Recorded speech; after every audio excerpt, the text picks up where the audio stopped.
Entonces, les voy a compartir pantalla.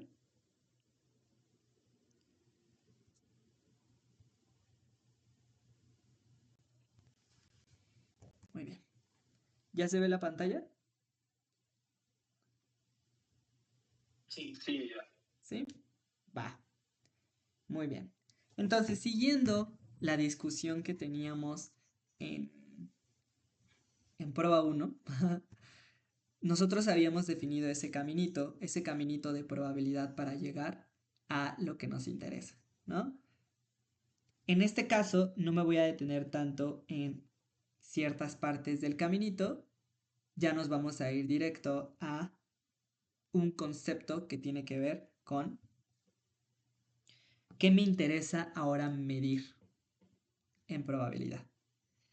Nosotros ya vimos que la probabilidad se puede entender como la frecuencia relativa cuando hacemos tender a infinito el número de veces que hago el experimento.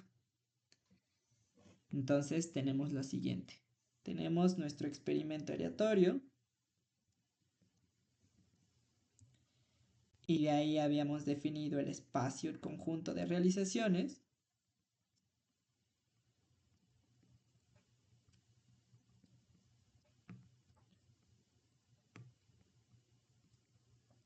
Posteriormente definimos a omega como el espacio muestral.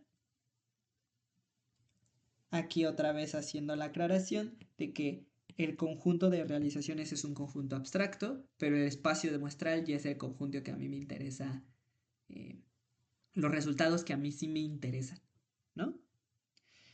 Posteriormente vamos a tener un nuevo conjunto. Ahora la pregunta es, ¿qué me interesa ahora medir? Porque yo sé que en el espacio muestral está todo lo que puede pasar, ¿no? Vamos a definirlo, vamos a recordar la definición del espacio muestral. Entonces tenemos definición.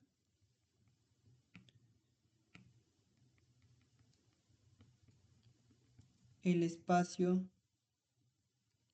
muestral, omega, es el conjunto de todos los posibles resultados al hacer el experimento aleatorio, al realizar el experimento aleatorio. Muy bien. Pero ahora, después de definir el espacio muestral, me interesa un conjunto que es en donde van a estar metidos toda la información que a mí me va a interesar medir. Es decir, la probabilidad, a lo que yo le voy a estar sacando una medida de ocurrencia de los eventos que estén en el espacio muestral. Entonces, hagamos un pequeño ejemplo. Digamos que yo tengo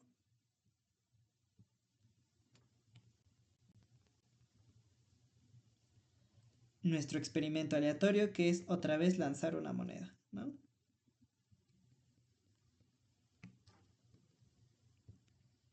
Pueden pasar muchas cosas cuando yo lanzo una moneda. Ya habíamos quedado que omega, todo lo que puede pasar, es águila o sol. Recordando que el espacio muestral proviene, se desprende del experimento aleatorio. Por eso estamos haciendo este caminito. Porque para yo poder definir el espacio muestral, necesito conocer el experimento aleatorio. Y en este caso, conozco el experimento aleatorio y de aquí se desprende el espacio muestral. Pero ¿qué puede pasar cuando yo lanzo una moneda? Puede que a mí me interese, como lo habíamos visto, que el resultado sea águila.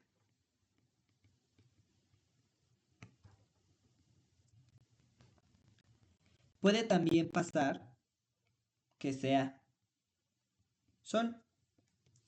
¿Por qué le pongo el complemento? Porque sería todo lo que no es águila, o sea, Sol, ¿no? Porque nada más tengo dos elementos en este conjunto y entonces si no es águila, pues es Sol, ¿no? También puede pasar que me puede interesar el evento en donde pase absolutamente todo, ¿no? En donde pasen todas las posibilidades. Águila, Sol. También puede pasar que yo lance la moneda y no pase, no vea absolutamente nada, ¿no? No vea cuál es el resultado. Entonces también puede que yo tenga un conjunto vacío. Todas esas posibilidades que yo puedo contemplar del experimento aleatorio van a ser las cosas a las cuales yo les voy a poder sacar una medida de probabilidad.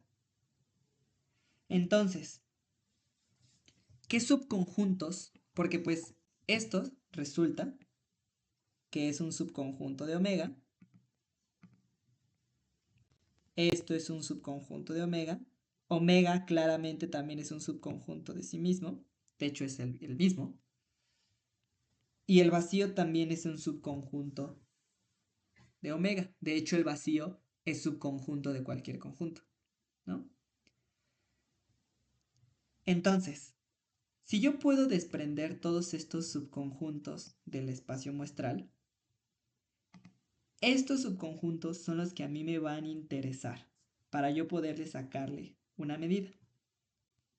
Entonces, ¿qué pasa si yo creo un conjunto que le voy a llamar F, en donde van a estar metidos todos estos subconjuntos de omega, donde va a estar metido A complemento, el vacío y omega? Entonces, a este conjunto F le voy a llamar sigma álgebra. La sigma álgebra me da información de lo que me interesa medir. Y una sigma álgebra puede ser,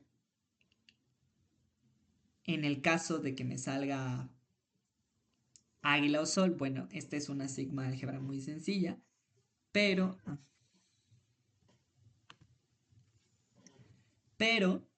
yo voy a tener sigmas álgebras un poco más complicadas, un poco más robustas.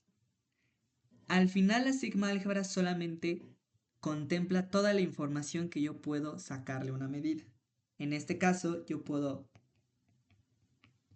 sacarle una medida a estos cuatro conjuntos y esos cuatro conjuntos son los que yo incluyo en este conjunto F que le voy a llamar sigma álgebra. Pero ahora viene una pregunta. ¿Todos los subconjuntos de omega o cualquier conjunto de omega es una sigma álgebra? Pues no. Para que algo sea una sigma álgebra debe de cumplir tres cosas. Entonces, antes de poner la definición, ¿queda clara la idea, esta primera idea de sigma álgebra?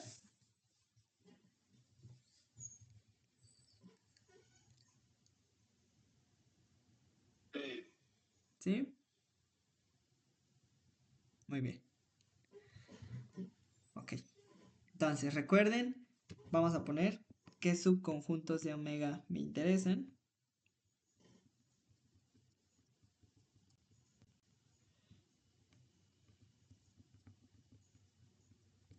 Y ahorita vamos a hacer una distinción de esto. ¿Qué subconjuntos de omega me interesan? Con esta sigma álgebra respondo esa pregunta y también respondo otra pregunta. Me da información. ¿Qué información me interesa?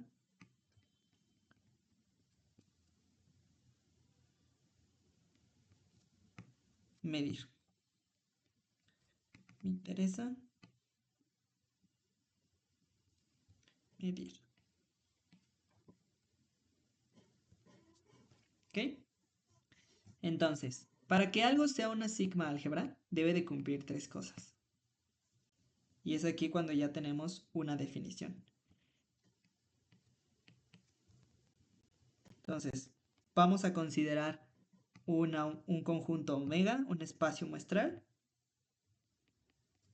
distinto del vacío. Claramente debe ser distinto del vacío eh, porque si no, pues no va a haber elementos y necesitamos que haya elementos para poder determinar los eventos que a mí me interesan.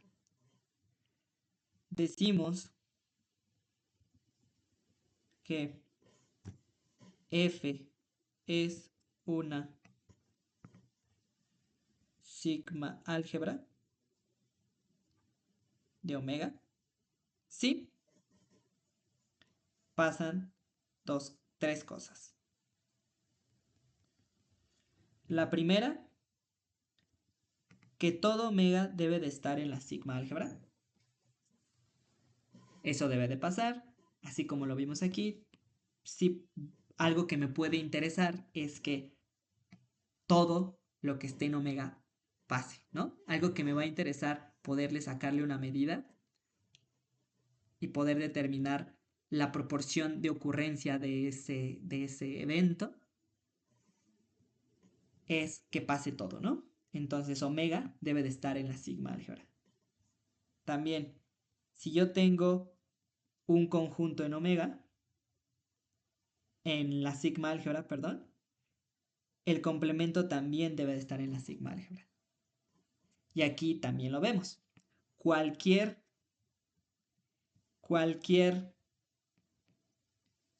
elemento de la sigma álgebra que son subconjuntos de omega es una familia de subconjuntos de omega. Vamos a ponerlo aquí. Es una familia de subconjuntos de omega. Cualquier elemento que yo me agarre aquí debe de estar su complemento. Si yo me agarro a A, está el complemento de A. Si yo me agarro al complemento de A, está A, que es su complemento. Si yo me agarro al vacío, es el todo. Y si yo me agarro el complemento del todo, pues es nada, ¿no? El vacío. Entonces esto ya se va pareciendo a una sigma álgebra. Ya podemos llamarle sigma álgebra. Recuerden, no todas las familias de subconjuntos de omega son sigmas álgebras. Para que algo sea sigma álgebra, debe de cumplir esta definición. Y la última. Si yo me agarro una familia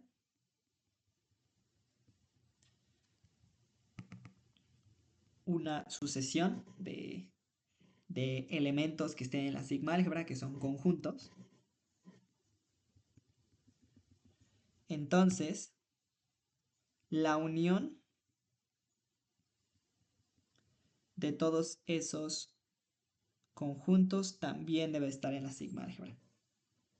Y en el caso de en el caso de este ejemplo, yo tengo todos estos conjuntos, me puedo agarrar a todos, y si yo hago la unión de todos, sí me devuelve el total. Hagamos el ejercicio.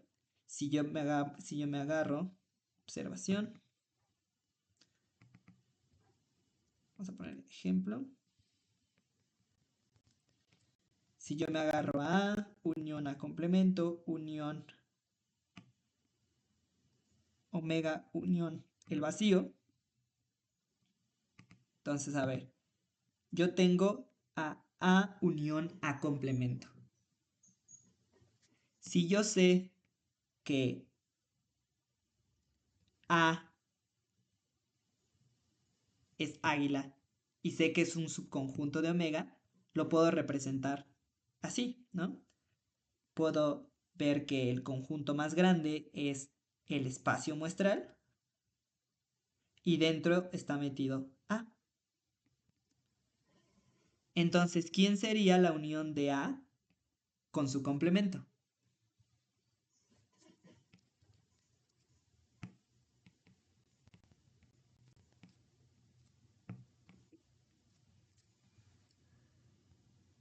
¿quién sería?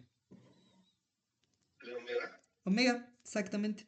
Entonces aquí tenemos omega, unión, omega, unión, el vacío, ¿no? Pero omega, unión omega, pues es omega, unión el vacío, pero cualquier cosa, unión vacío, pues es esta cosa, ¿no? Omega. Y claramente omega está en la sigma álgebra, ¿no? Porque debe de cumplir en el primer paso que esté en la sigma álgebra. Entonces, la unión de todos está en la sigma álgebra, por lo tanto, ya tenemos derecho a llamarle esto sigma álgebra. Antes solo le llamo familia de subconjuntos de omega. Cuando ya cumple estas propiedades, ya tengo derecho a llamarle sigma álgebra. ¿Vale? ¿Todo bien con esto? Sí, todo bien. Muy bien. Perfecto. Ahora vamos a ver otro pequeño ejemplo. ¿Qué tal si ahora lanzo dos monedas?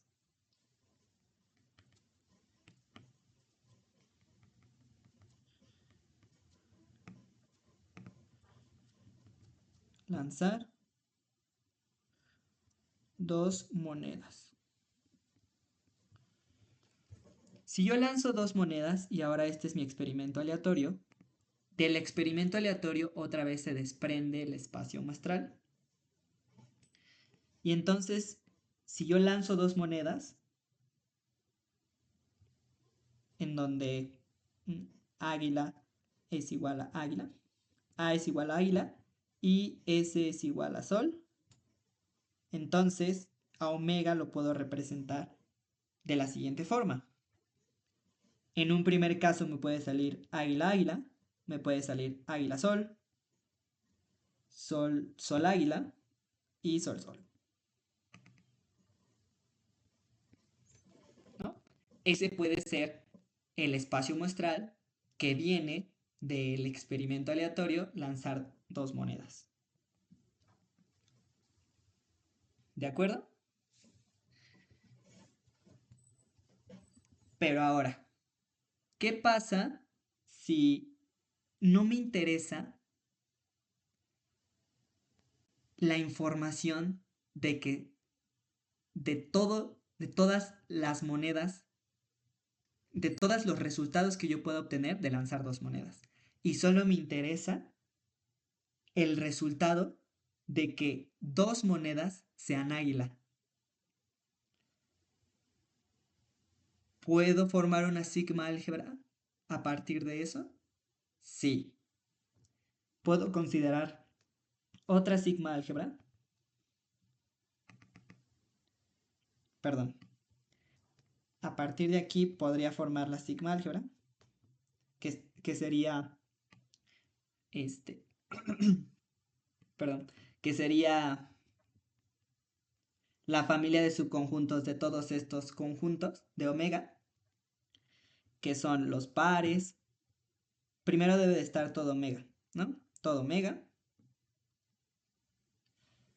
Debe de estar el vacío, debe de estar cada uno de estos pares, ¿no?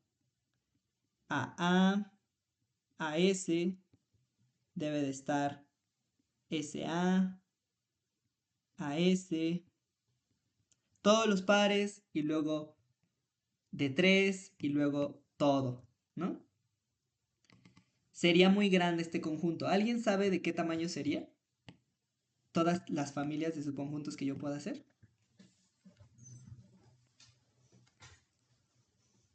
¿Alguien recuerda ese concepto? ¿Cómo puedo yo formar una familia de subconjuntos? La potencia de omega. Exacto, la potencia de omega. Muy bien. Entonces el conjunto potencia es una sigma álgebra. Y yo puedo formar una sigma álgebra. Podemos formar una sigma álgebra a partir del conjunto potencia, que lo denotamos como esta P extraña de omega.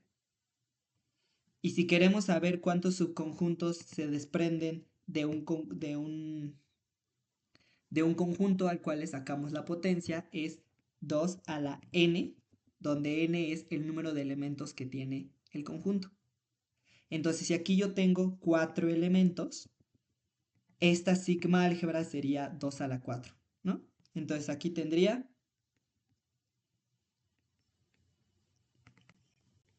tenemos 2 a la 4 elementos. ¿Ok? Pero ¿están de acuerdo que ese número es muy grande? O sea, si me interesa esa sigma álgebra, pues puede que sí, pero puede también que no me interese toda la información de esa sigma álgebra y solo me interese el resultado de que las dos monedas caigan águila. Entonces, en lugar de yo crear una sigma álgebra a partir de lanzar dos monedas, me puedo preguntar, ahora, ¿qué pasa si a mí me interesa solamente que el resultado sea obtener dos águilas? Entonces puedo reducir la sigma álgebra original y solo quedarme con la información que a mí me interesa medir. Por eso la sigma álgebra me va a ayudar a mí a responder estas preguntas. Yo puedo crear una sigma álgebra con información enorme de lo que me interesa medir como esto. Pero también puedo reducir a la información que a mí me interesa. Entonces, ¿qué pasa si ahora quiero, me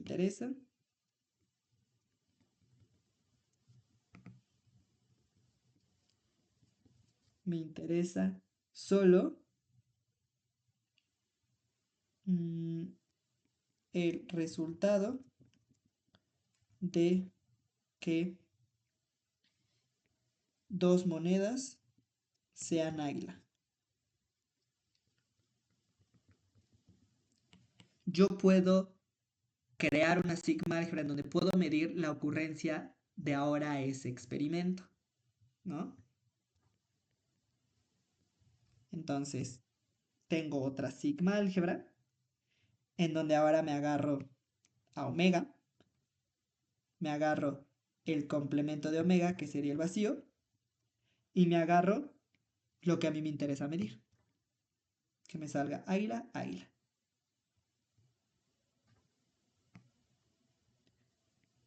Y ya. Y al complemento de eso, ¿no? Entonces esa sería otra sigma álgebra. ¿Y a qué quiero llegar con esto? Otra vez, la sigma álgebra es todo lo que yo puedo medir y que me interesa medir. Puedo tener mucha información que tal vez no me interesa. Entonces la sigma álgebra me ayuda a filtrar la información la cual yo le voy a poder sacar probabilidad. ¿Ok? Entonces, después de eso, después de que ya tenemos un conjunto que le llamamos sigma álgebra en donde está todo lo que me va a interesar medir, ¿de dónde salió esta sigma álgebra? Salió del espacio muestral. Entonces otra vez seguimos con el caminito.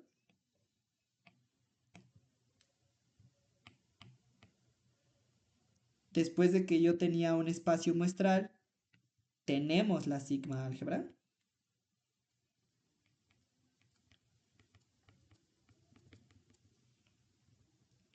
Y después de yo crear una sigma álgebra, ahora qué herramienta me va a ayudar a mí a poder sacarle probabilidad, a poder asignarle un número de ocurrencia a los elementos que estén dentro de la sigma álgebra.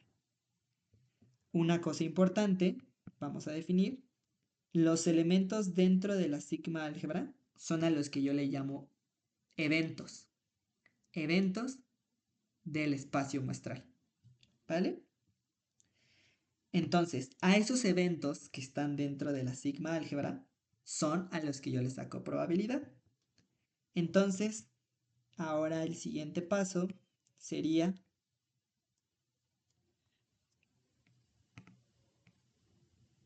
llegar a la medida de prueba. Entonces, la medida de prueba es lo que me va a ayudar a mí a determinar ese numerito. Y ahora, ¿qué es la medida de probabilidad? Tenemos lo siguiente. Yo voy a tener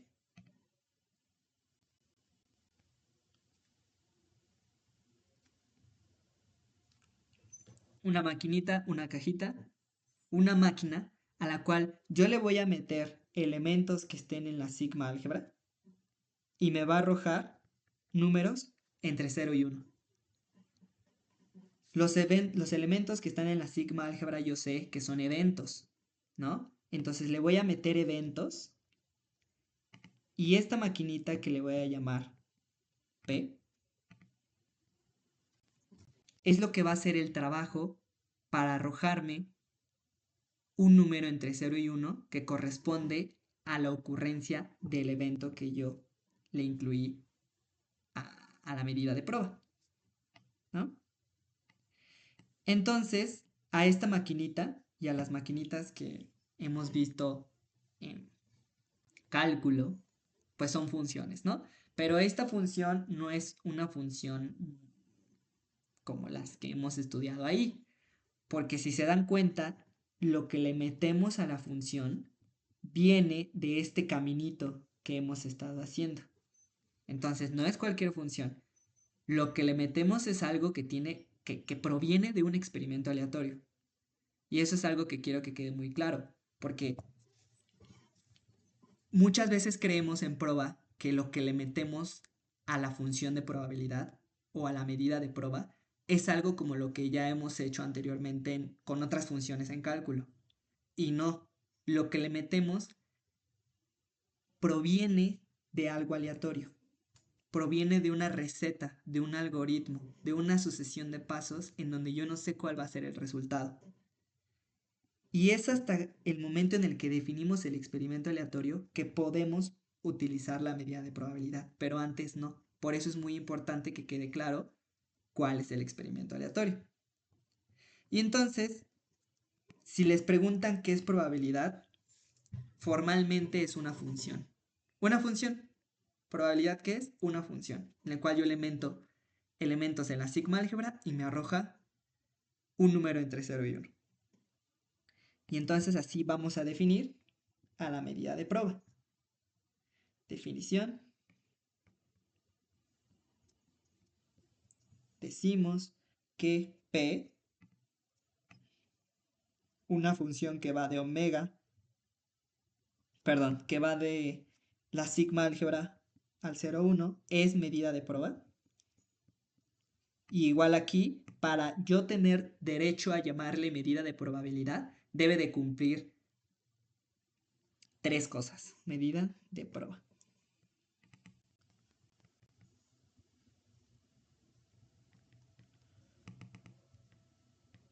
¿Sí? Y aquí una aclaración importante también. Esta definición es una definición axiomática. ¿Alguien sabe a qué me refiero con eso? ¿Qué quiere decir que sea axiomático?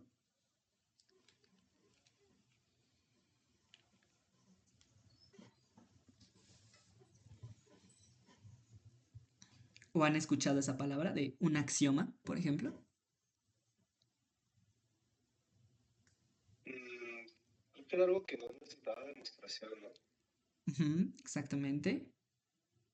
Muy bien. Sí, justamente. No, esta definición surge de una O sea, no hay una justificación. O sea, la justificación de esta definición es para que funcione la teoría. Quien propuso esta definición, bueno, uno de los que propusieron esta definición, hay varios autores. Kolmogorov es uno de los que propuso la definición de axiomática de probabilidad. Entonces, no necesita demostración, pero todo surge de este caminito. La definición que voy a poner a continuación es para que tenga sentido toda la teoría que vamos a estar desarrollando. Pero esa definición surge de todo este caminito de probabilidad. Experimento aleatorio, conjunto de relaciones, sigma espacio muestral, sigma álgebra y medida de prueba. Ahora, lo que nosotros vimos, o bueno, lo que nosotros vimos en el caso de prueba 1, pero para los que no estuvieron en el caso de prueba 1 y ya tengan esta noción, la probabilidad también se puede desprender de la frecuencia relativa de ocurrencia de eventos. Entonces, esta medida de prueba solamente es una definición en la cual cualquier función que cumpla estas tres cosas funciona como medida de probabilidad y podemos calcular probabilidades, ¿vale? Vamos a ver dos tipos de medidas de prueba, bueno, más, como tres tipos de medidas de prueba en este curso y son los que se tocan en el curso no. En el curso de prueba 1, perdón, en el curso de prueba 1 se ven tres medidas de prueba, que uno es la probabilidad clásica, la probabilidad geométrica y la probabilidad condicional. Las tres son medidas de prueba y las tres cumplen estas tres propiedades. Entonces, la primera es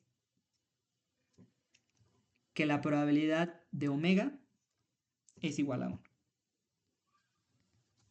La segunda, probabilidad de A es mayor o igual que 0 para toda A que pertenece a la sigma álgebra. O sea, para cualquier evento, la probabilidad siempre va a ser positiva. Y eso tiene sentido también por definición, ¿no? O sea, la imagen de esta función siempre va a estar entre 0 y 1, en particular va a estar acotada por debajo por 0. Y la última, que es que si yo tengo una sucesión de eventos en la sigma álgebra, tal que esos eventos son ajenos por pares, es decir, que la intersección de dos elementos es vacío para toda i distinto de j.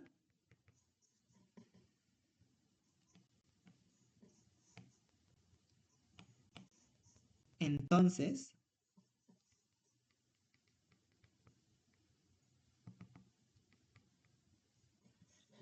la probabilidad de la unión desde i1 a infinito de los i's es igual a la suma desde i1 hasta infinito de la probabilidad de los i's.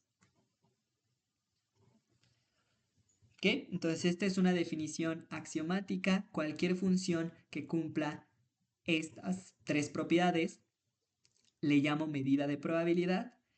¿Y qué funciones cumplen eso? La probabilidad clásica,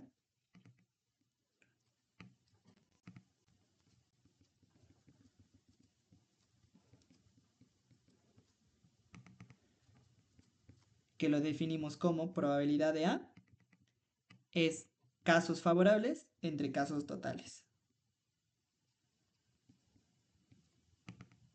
Entre omega, perdón. Casos favorables entre casos totales. Cardinalidad de A entre la cardinalidad de todo lo que puede pasar. También la probabilidad condicional.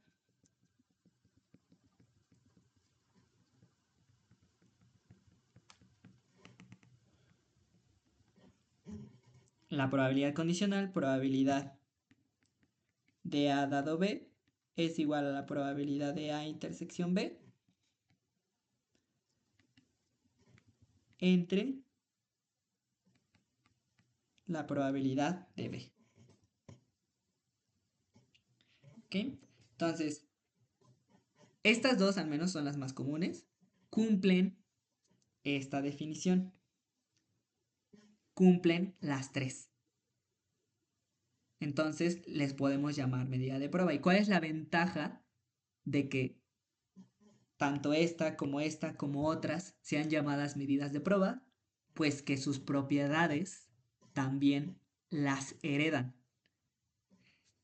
Si yo tengo, vamos a mencionar algunas propiedades, las más comunes, nada más para recordar algunas cosas de prueba. Si yo tengo que la probabilidad, estas son algunas propiedades,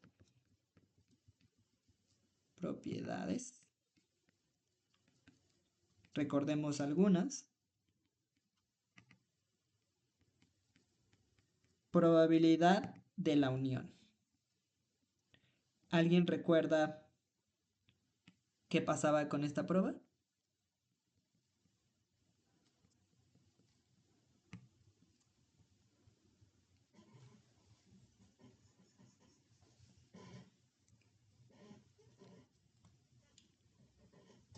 Era la probabilidad de A más la probabilidad de B menos la probabilidad de la intersección, ¿no? Exactamente, justo. Entonces tenemos la probabilidad de A más la probabilidad de B menos la probabilidad de la intersección. También tenemos complemento, ¿no? La probabilidad de A es igual a 1 menos la probabilidad de A complemento.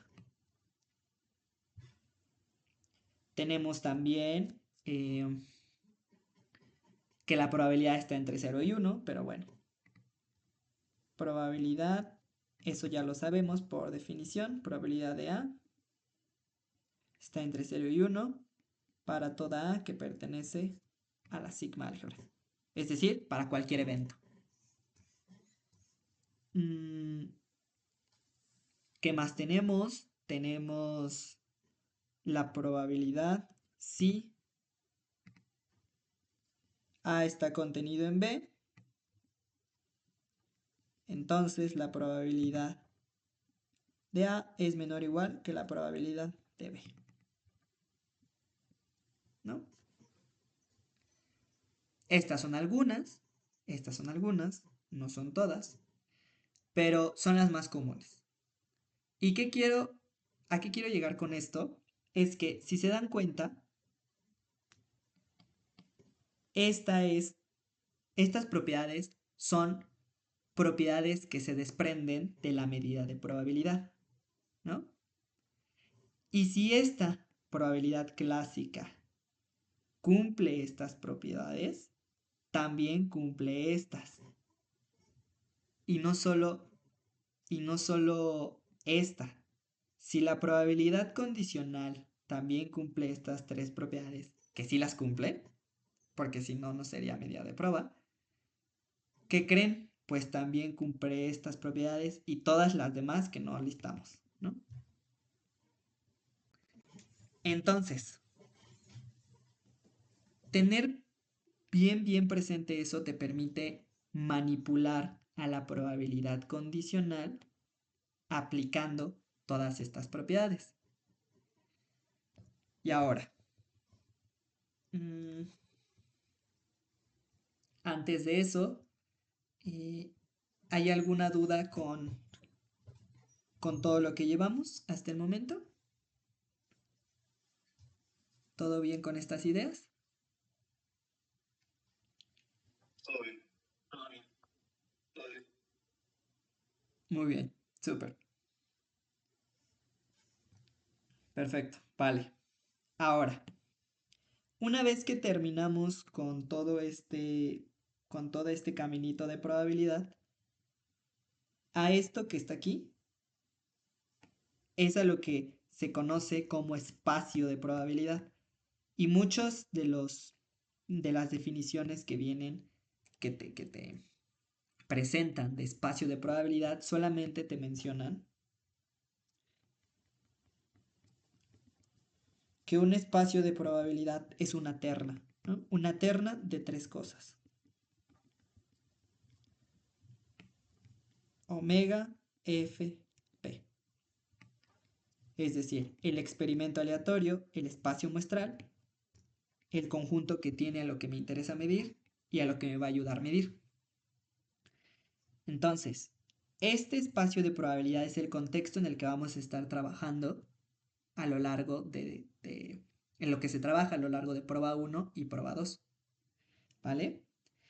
Entonces, otros conceptos importantes que hay que recordar.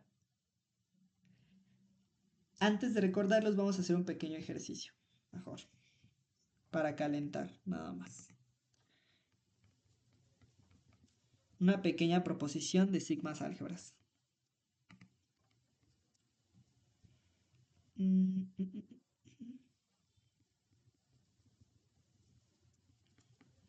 La intersección de sigmas álgebras es una sigma álgebra. Esto está bueno. Nada más para que empecemos a recordar un poco pues este tipo de demostraciones. Entonces, ya habíamos definido que era una sigma álgebra, ¿no? Me piden demostrar que la intersección de sigmas álgebras es una sigma álgebra. Y para poder hacer esta demostración en general, necesito una sigma álgebra genérica, ¿no? Es decir, una familia de sigmas álgebras en donde no importe si es finita o no numerable. ¿Cómo hacemos eso? Proponiendo lo siguiente. Entonces, a ver, yo quiero que la intersección de sigmas álgebras sea una sigma álgebra. Si yo ya sé que una sigma álgebra se ve así, yo la puedo indexar. Yo puedo decir, ok, FI. Y si yo hago la intersección de todas esas FIs, no me importa, no es necesario que empiece en 1 y que llegue a infinito. No importa si empieza en cualquier índice y es finito o infinito. Entonces, para hacer eso voy a etiquetarlo nada más con un conjunto de índices. Un conjunto de índices genérico, ¿no?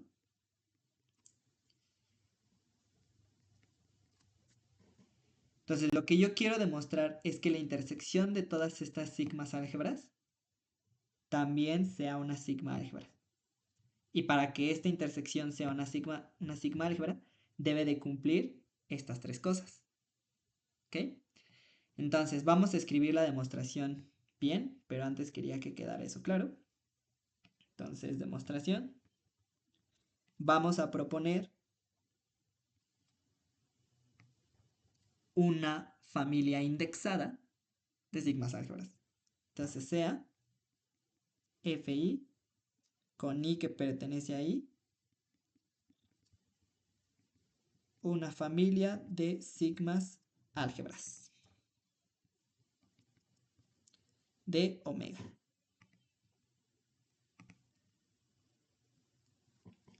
Consideremos, y ahora le voy a llamar a la intersección F sin I, ¿no? Es decir, le voy a llamar F igual a la intersección de esas sigmas álgebras. Entonces, ¿queda claro que esta I es un conjunto arbitrario? Puede ser finito, no numerable, no importa. ¿Queda claro que esa I es solamente un conjunto de índices?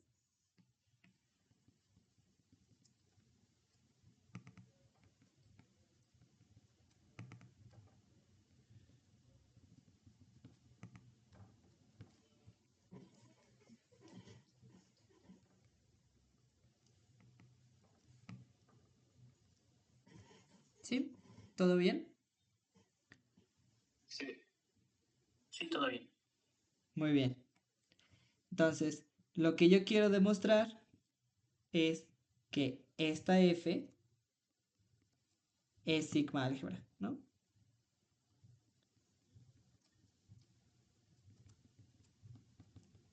Y para hacerlo tenemos que demostrar primero uno. Por demostrar que omega pertenece a F. ¿Y cómo podemos hacer eso? Porque tenemos, por hipótesis, que todas estas que están aquí son sigmas álgebras. Entonces podemos hacer lo siguiente. Sabemos que omega pertenece a Fi para toda i que pertenece a i. Pues Fi es sigma álgebra, ¿no? Tenemos una familia de sigmas álgebras, en particular alguna de esas, y no, de hecho no solo alguna, todas cumplen esto, porque todas son sigmas álgebras. Entonces, por definición de intersección generalizada, ahorita vamos a recordar esta definición. Si algo se cumple para todos los cis, la única forma en la que una intersección sea verdadera es si todos son verdaderos, ¿no? No puedo, o sea, para que la intersección sea falsa, para que la i sea falsa, porque recordemos que si yo tengo A intersección B, esto es lo mismo que las X, tales que X pertenece a A y X pertenece a B. La I es verdadera cuando ambas son verdaderas. Entonces, para yo llegar a una I, necesito que todas sean verdaderas. Y resulta que aquí sí lo es. Resulta que esto pasa para todas las Cis en Is. Entonces, la intersección generalizada dice eso. Si tú tienes que algo es verdadero para todos, entonces la intersección, entonces este conjunto también está en la intersección, porque todos son verdaderos. La I se cumple. Y entonces, por definición de intersección generalizada, omega también pertenece a la intersección de todas esas Is.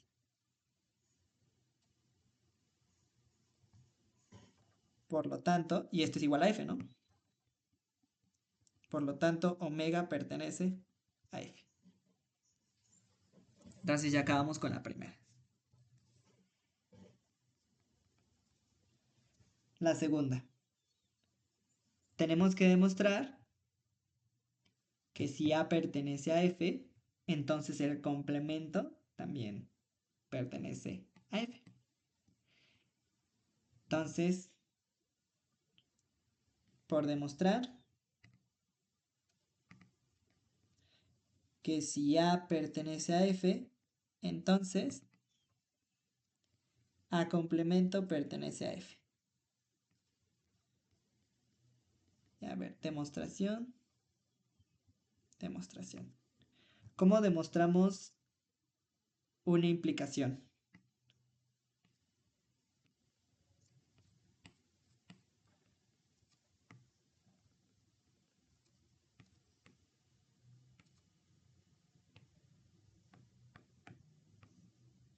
¿Qué teníamos que hacer?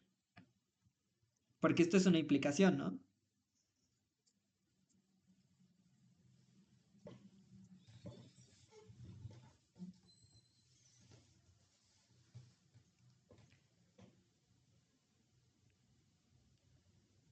¿Qué debemos de suponer?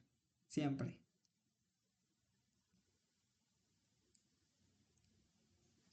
Si yo quiero... Ujú. la hipótesis, se supone la hipótesis.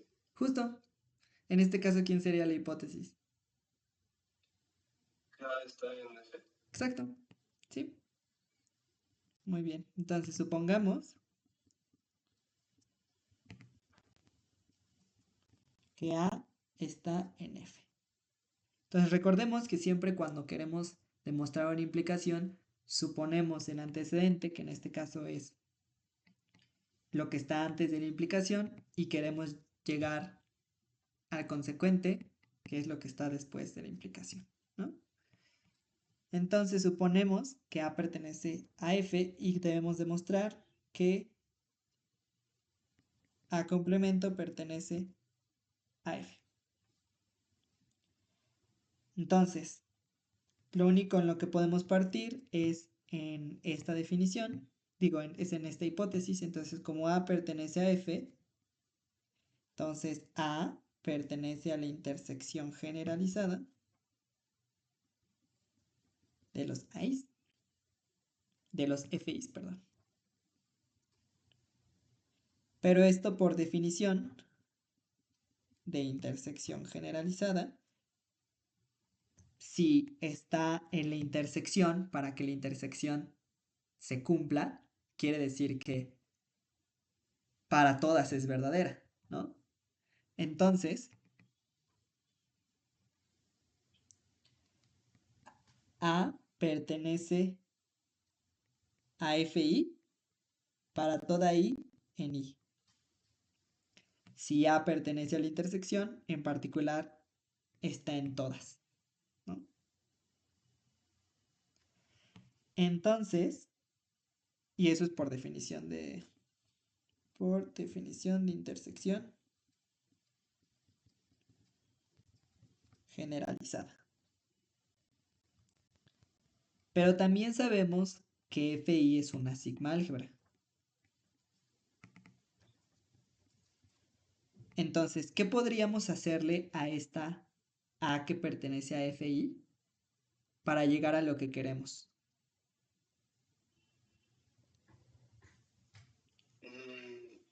Pues es que como era sigma álgebra, a fuerza su complemento tenía que estar, ¿no? También. Justamente. Exacto. Entonces, como FI es sigma álgebra, como nos mencionas,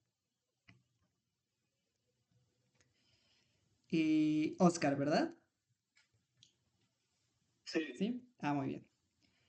Como nos mencionó Oscar, podemos aplicarle esa definición. A complemento pertenece a FI por definición, ¿no? Pero aquí tenemos colgado el para todo I. Ese para todo I se sigue cumpliendo. Esto se sigue cumpliendo para todo I. Entonces, en realidad, vamos a ponerlo así. ¿Y qué hacemos de nuevo? Otra vez volvemos a aplicar definición de intersección generalizada. Entonces, A complemento también pertenece a la intersección de las AIs, de las FIs. ¿Por qué? Porque esto pasa. Esto se cumple para todos. Y si se cumple para todos, debe de estar en la intersección. Por definición de intersección generalizada. Muy bien.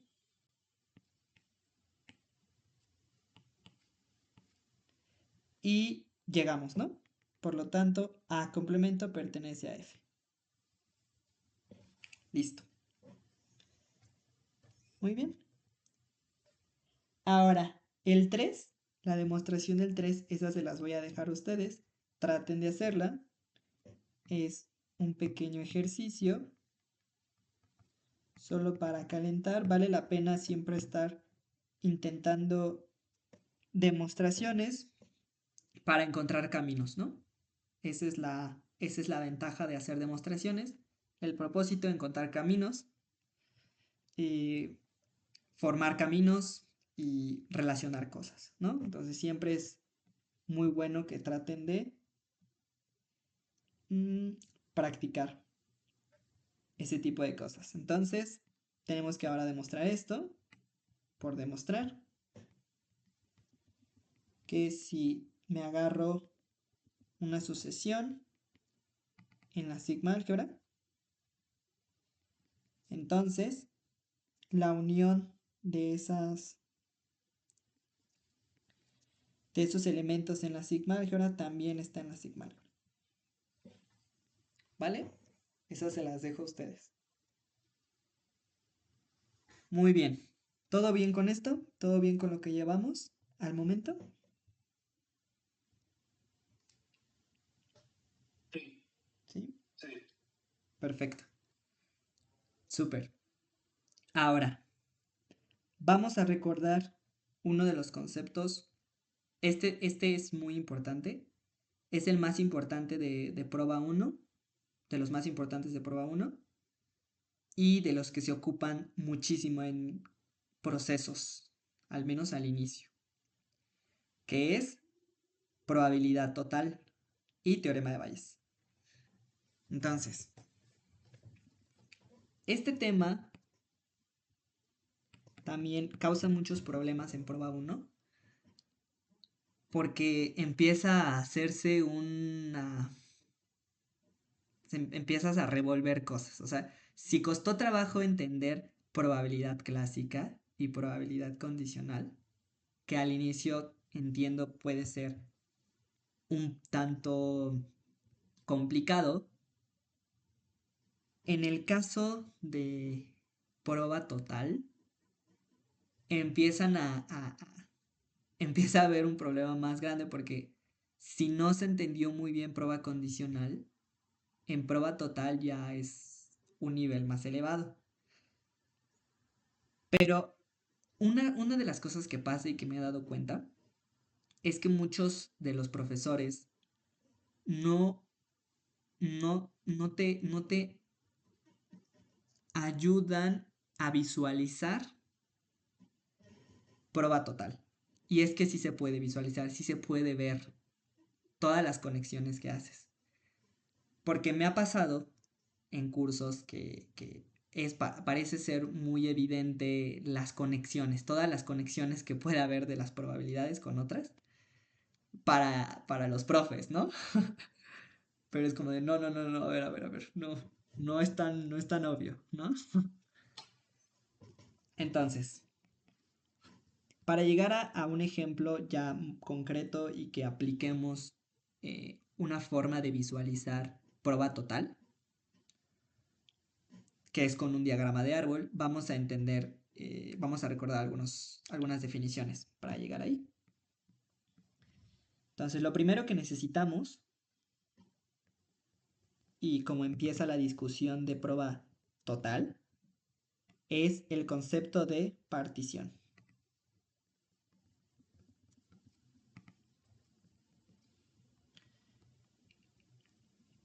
Entonces, aquí, antes de escribir la definición, vamos a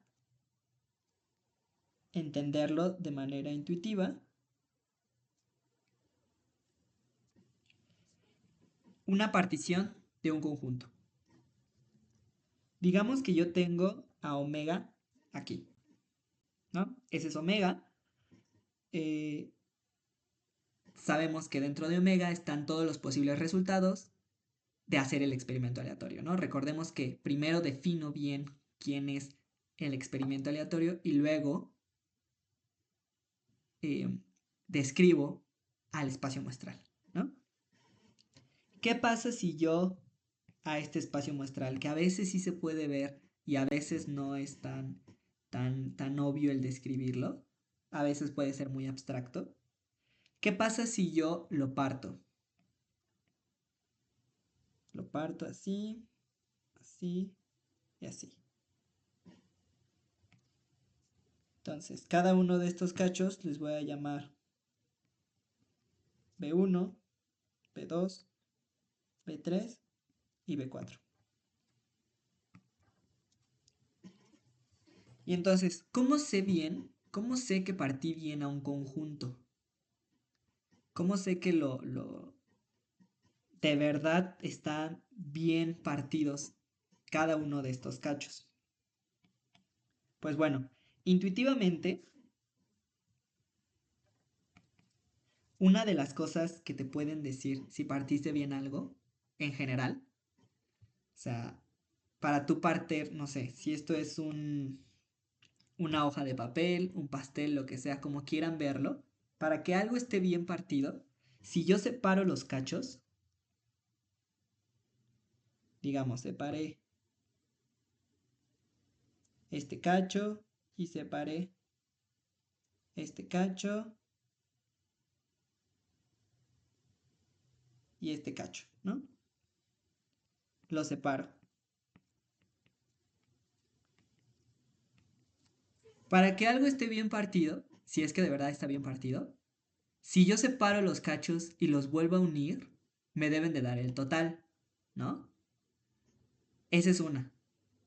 La otra, ¿cómo sé que están bien separaditos? ¿Cómo sé que están bien cortados? Pues ningún cacho debe de tener algo en común con el otro cacho. Cada uno de estos cachos está bien separadito, bien cortado, y si los uno todos de nuevo, me da el total.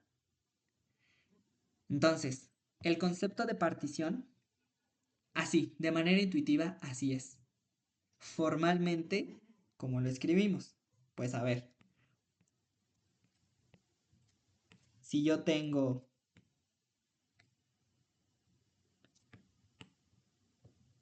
vamos a decimos que, bueno, primero, omega distinto del vacío, ¿no?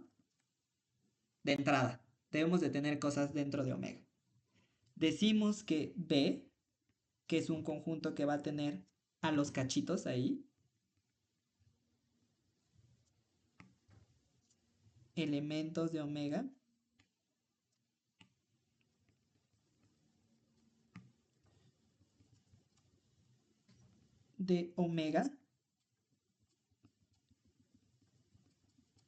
es una partición de omega, ¿sí? Lo que acabamos de decir. Si la unión de todos los cachitos me da omega, y si están bien separaditos, es decir, que sean disjuntos.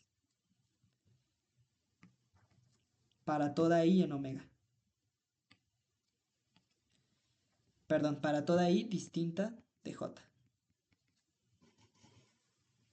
Esa es una partición de un conjunto. Entonces, para yo poder aplicar probabilidad total, necesito primero particionar a mi espacio muestral. Es aquí en donde entra ya el concepto de probabilidad total. Entonces, a ver, este dibujito es para partición.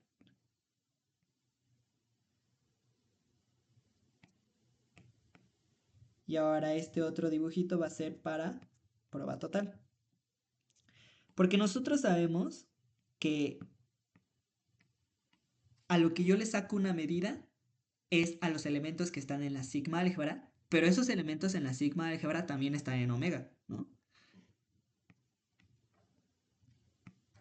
Entonces, en realidad, porque pues de hecho omega está en la sigma álgebra, ¿no? O sea, entonces, omega es todos los posibles resultados, pero pues a omega también lo puedo medir, ¿no? La sigma álgebra solamente me dice qué información, así como lo vimos aquí. Entonces, lo que yo voy a estar sacando de probabilidad, si a mí me interesa sacarle la probabilidad a un evento en omega, estaría sacándole probabilidad a un conjunto de omega y lo podemos pensar como una manchita, ¿no? Una manchita en esta partición.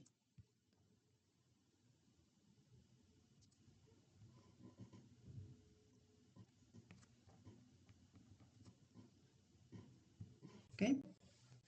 No, vamos a poner la manchita aquí. Esta es la manchita A y esta manchita A me interesa sacarle probabilidad.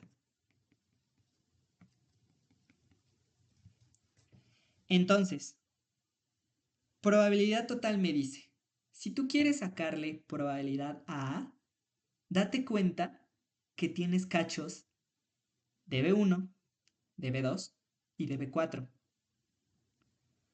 Entonces,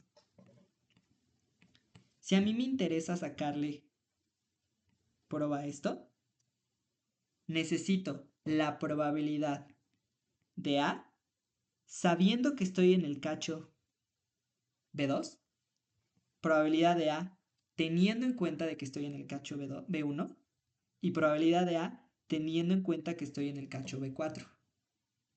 Pero ¿cómo sabe la probabilidad? ¿Cómo sabe esa probabilidad de A que efectivamente cayó en estos cachos? Aquí sí lo podemos ver, pero porque esto es un ejemplo inventado.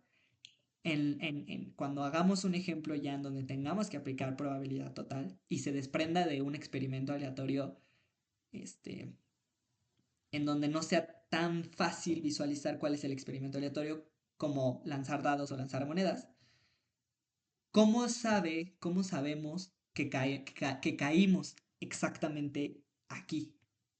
Pues para saber que caímos exactamente ahí, debemos de contabilizar, cuantificar esa probabilidad, la probabilidad de exactamente caer en estos cachos. Y por eso lo multiplicamos. Por eso multiplicamos la probabilidad de A, lo puedo entender como probabilidad de A, dado que estoy en B2, por la probabilidad de haber caído ahí, por la probabilidad de haber caído en B2.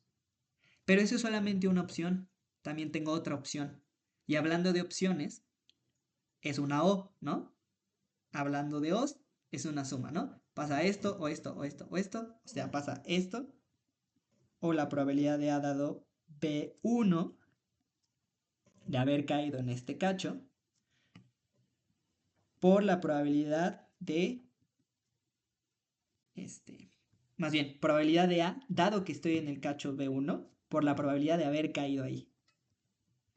O también puede ser que me saque la probabilidad de A, dado que estoy en el cacho B4, pero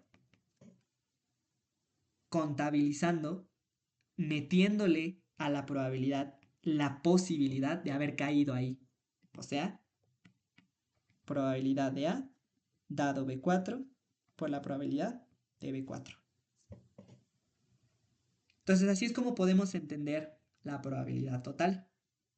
Ahora sí viene la definición. Antes de escribir la definición, ¿queda clara esta idea intuitiva de prueba total? Y hacer unos ejemplos. Sí. ¿Sí? Sí, Muy bien.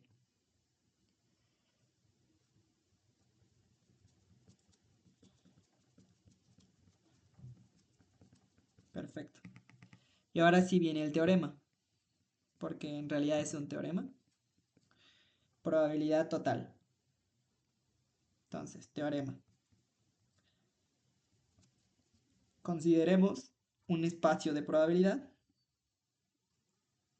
y B una partición. Ya entendimos que es una partición. Ya vimos que deben de estar los cachos bien separados y si los uno de nuevo me debe dar el total. Una partición de omega y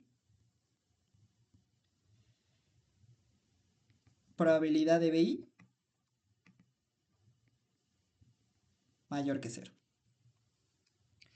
Aquí debemos de considerar que estas probabilidades, las probabilidades de haber caído en los cachos de la partición, deben de ser positivas, porque si no son positivas estrictamente, no tiene sentido pensar siquiera en la condicional, porque si le doy posibilidad de que la condicional de a lo que estoy condicionando sea 0, no, no tiene sentido, ni siquiera eso se puede porque la probabilidad condicional, abajo tenemos la probabilidad de lo que estoy condicionando y pues esto no, sabemos que dividir entre 0 pues no se puede. Entonces debe de ser probabilidad de las BIs positivas para toda I. Entonces, la probabilidad de A Y ahora sí, generalizando a una partición de un conjunto a lo más numerable, probabilidad de A va a ser igual a la suma, así como lo hicimos aquí, de I1 hasta infinito de la probabilidad de A, dado que estoy en un cacho de la partición por haber caído en ese cacho.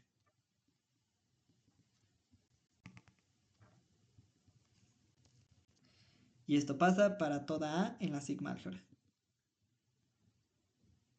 ¿Ok?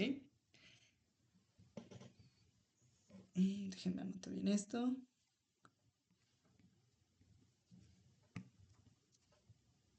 Perfecto. Entonces eso es lo que me dice el teorema de probabilidad total. Esto se demuestra. Ahora esta demostración se las voy a poner. No la vamos a demostrar ahorita. Lo que sí vamos a demostrar es el de Bayes, porque ahí hay unas cositas que hay que mencionar. Pero antes de eso, ¿todo bien con este teorema? Con la idea detrás de probabilidad total.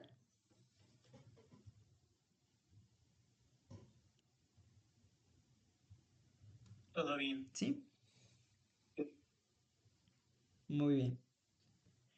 Y ahora, del teorema de probabilidad total se desprende el teorema de Bayes.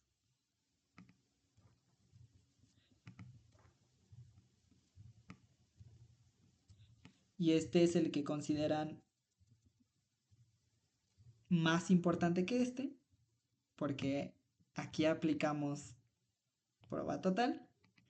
Y de hecho hay toda una materia que se enfoca nada más, o sea, que empieza con teorema de Bayes y a partir de ahí desarrolla eh, toda una teoría de estadística, ¿no? Que es estadística bayesiana. Entonces, ¿qué nos dice el teorema de Bayes? Intuitivamente el teorema de Bayes me dice qué pasa si yo actualizo información. Nosotros sabemos en probabilidad condicional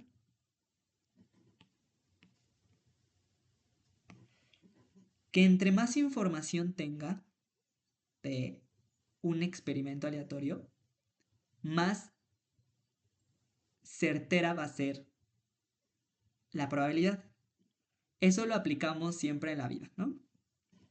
En la vida nosotros cuando vamos a inscribir grupos a una materia, pues no los inscribimos al azar. Bueno, tal vez sí, no lo sé. Pero supongo que todos investigamos los profesores, cómo evalúan, si hacen tareas exámenes o si hacen exámenes 100%. El punto es que nosotros vemos e investigamos, tenemos información. Pero ¿qué pasa si tengo más información? Pues claramente mi decisión va a ser más atinada, ¿no? Entonces, en probabilidad lo podemos entender como si yo actualizo información y tengo más información, mi probabilidad, ¿cómo se va a comparar con la que no tiene tanta información? ¿Cuál creen que sea mayor?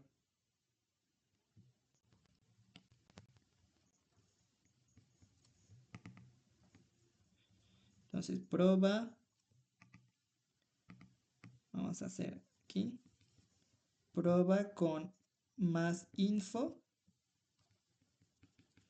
prueba sin información.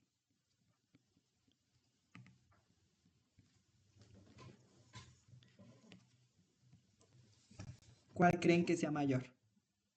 Intuitivamente. Ahorita vamos a aplicar un ejercicio más concreto, pero a ver, quiero que queden claras estas ideas. Claro, depende del experimento aleatorio. Pero ¿qué me diría la lógica? ¿Cuál se acerca más a uno?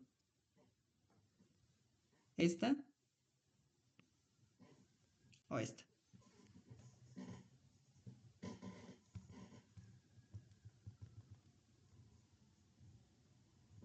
sería, bueno, yo creo que con mayor información, ¿no? Exacto. Ujú.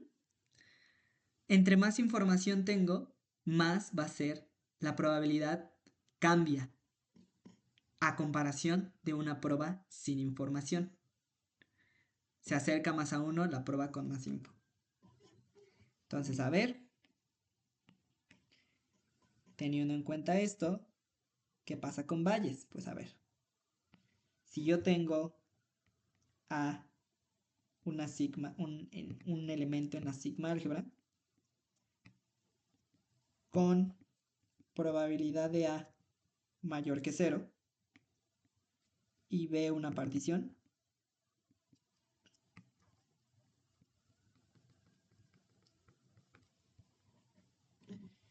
entonces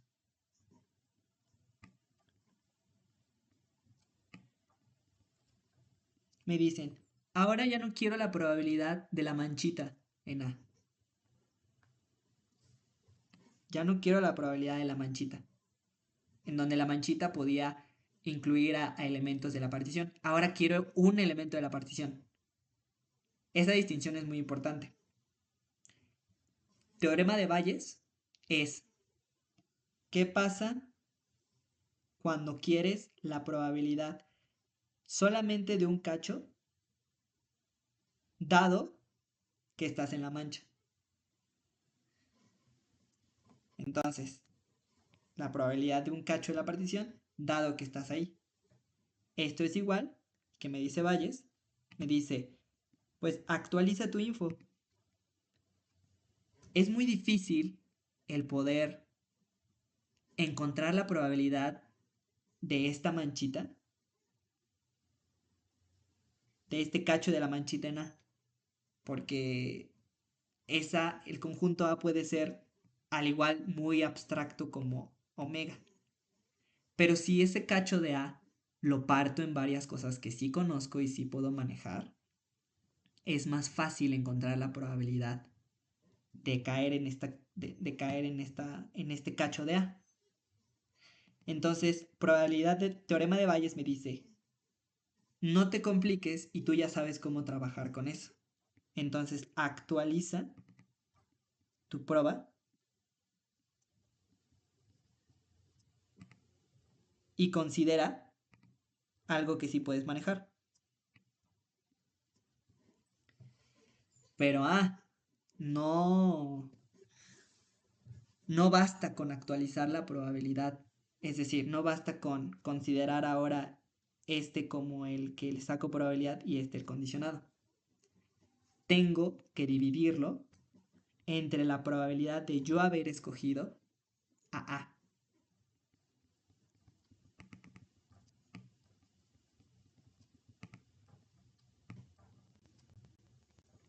Pero esto es prueba total. Entonces, en realidad, esto es lo que estamos haciendo. La suma desde igual a 1 hasta infinito, prueba de A dado BI por la prueba de BI. Y eso es lo que me dice el teorema de Bayes. ¿Vale? Son dos cosas diferentes. En teorema de Bayes aplicamos prueba total y en prueba total solo aplicamos el concepto de partición. Pero si se dan cuenta, lo que está debajo del teorema de Bayes es probabilidad total. ¿Vale? Muy bien. ¿Todo bien con esto?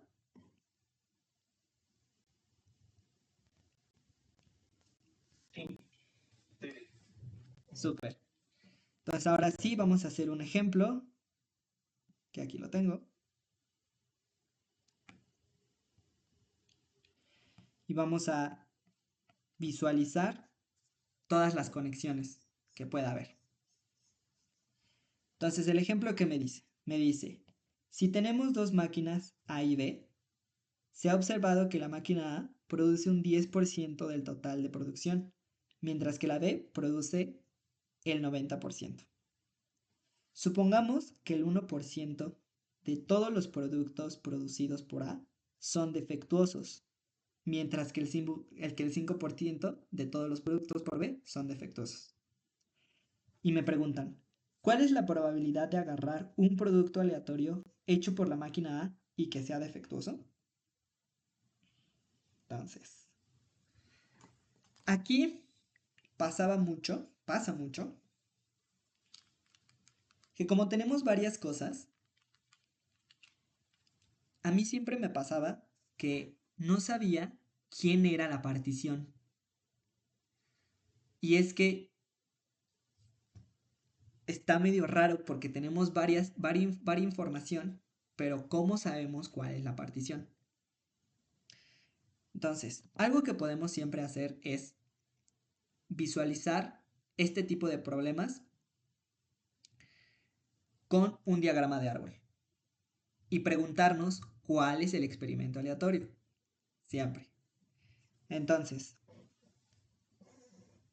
el experimento aleatorio se desprende de lo que me preguntan. O sea, en la pregunta también está cuál es el experimento aleatorio. Si me están diciendo cuál es la prueba de agarrar un producto aleatorio hecho por la máquina A y que sea defectuoso. ¿Están de acuerdo que agarrar un producto aleatorio es el experimento aleatorio? Es la sucesión de pasos porque tú llegas a la máquina, metes la mano y agarras, ¿no? O extraes, ¿no? ¿Están de acuerdo que ese sería el experimento aleatorio? Sí. Muy bien. Entonces, prueba de agarrar un producto aleatorio. Y ni siquiera prueba. Nada más esto me interesa. Agarrar un producto aleatorio. Entonces, cuando tú agarras un producto aleatorio, ¿qué es lo primero que puede pasar? Puede pasar que sea de la máquina A o sea de la máquina B. Eso es lo primero que pasa, porque antes de que tú te des cuenta de que es defectuoso y con qué prueba es, o sea, la prueba de que sea defectuoso del 1% o del 5% sí depende de qué máquina escogí. ¿Están de acuerdo con eso? Sí. Muy bien. Entonces, nosotros estamos aquí, parados, y vamos a tirar el experimento. Tirar el experimento es hacer una realización. Ahora aquí la estoy haciendo en general, pero tiro el experimento y pueden pasar dos cosas, ¿no?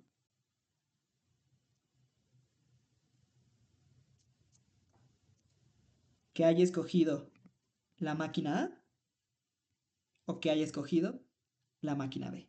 Que al momento de yo agarrar un producto aleatorio, lo primero que puede pasar es eso, ¿no? Lo primero que puede pasar es que me escoja uno de la máquina A o uno de la máquina B. Después, ¿qué pasa? Ahora sí me pregunto cuál es defectuoso, ¿no? Entonces, con una probabilidad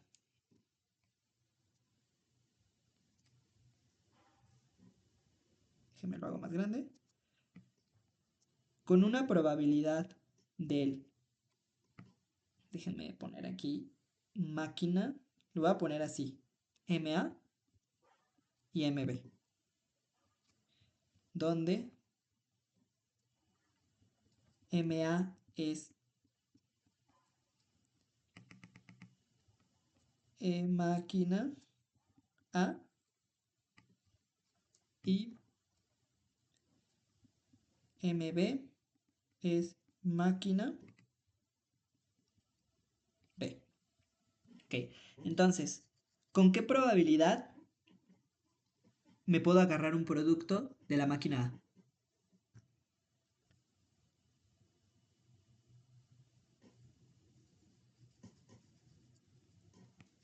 90%. No, 10% no. 10%, exacto. 10%. No me dicen exactamente que esa es la probabilidad. No está escrito. Textualmente no dice que esa es la prueba. Solo me dicen que produce un 10% del total de producción. Pero recordemos la idea de probabilidad. Proviene de la frecuencia relativa. Entonces, a pesar de que no me digan que es una probabilidad, sí puedo, o sea, si yo hiciera una frecuencia relativa de este experimento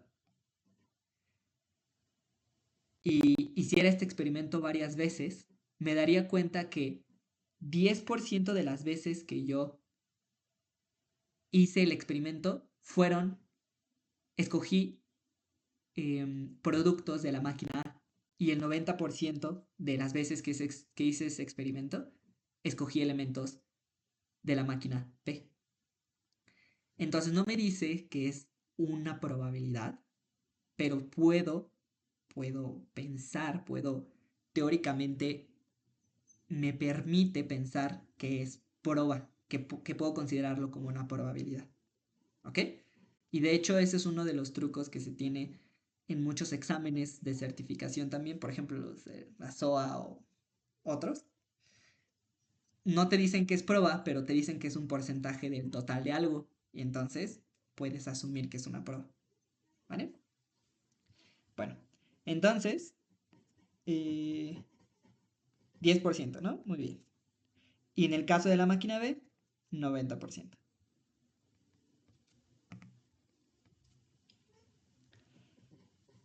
Y ahora, si me agarro de la máquina A, hay de dos, ¿no? Que sea defectuoso o que no sea defectuoso, ¿no? Porque me están diciendo que si resulta que tuviste suerte y agarraste la máquina A, pues el 1% de los productos son defectuosos. Entonces, una vez que hice el experimento de escoger una máquina, ahora sí ya me pregunto, el siguiente paso ya es, ¿qué pasó después? ¿Defectuoso o no defectuoso? Entonces aquí, defectuoso con una probabilidad del 1%, 0.01, es defectuoso. ¿Y cuál sería la de no defectuoso?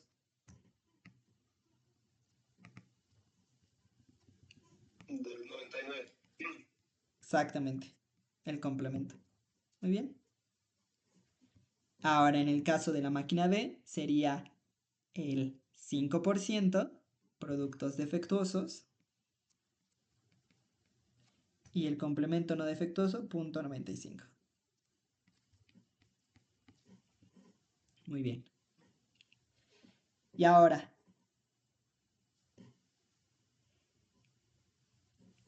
la pregunta, ¿quién es la partición de omega?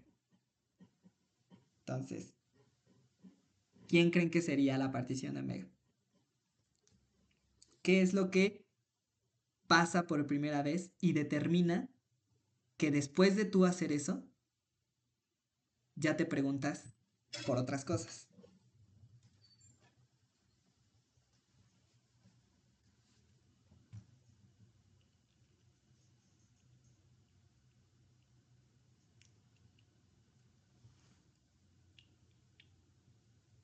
Porque, a ver, lo único que tenemos aquí son defectuoso, no defectuoso, defectuoso, no defectuoso y máquinas. ¿No? Ahora, ¿qué debe de pasar para yo tener una partición?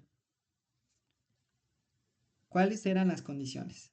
La unión era omega y eran ajenos por pares, ¿no? Entonces, ¿qué es lo que a mí me interesa? Me interesa, me dicen, ¿cuál es la prueba de agarrar un producto aleatorio hecho por la máquina A y que sea defectuoso? ¿Qué me están preguntando? ¿Qué prueba me están preguntando? Si yo ya tengo todas estas letras que significan máquinas y defectuoso.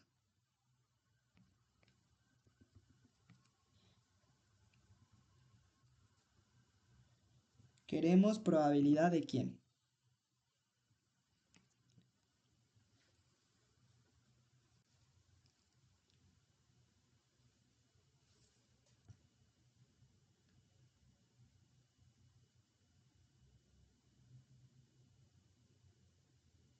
sería la probabilidad de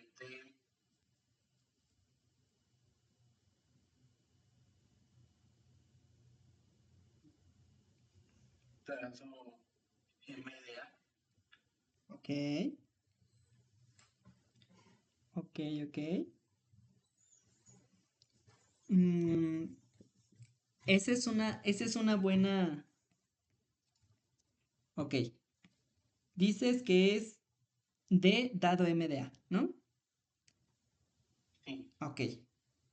Entonces, si tú te estás preguntando por que sea defectuoso, dado que viene de la máquina A, ¿por qué podemos pensar o más bien, por qué pensaste o por qué piensas que ya pasó el hecho de que está en la máquina A?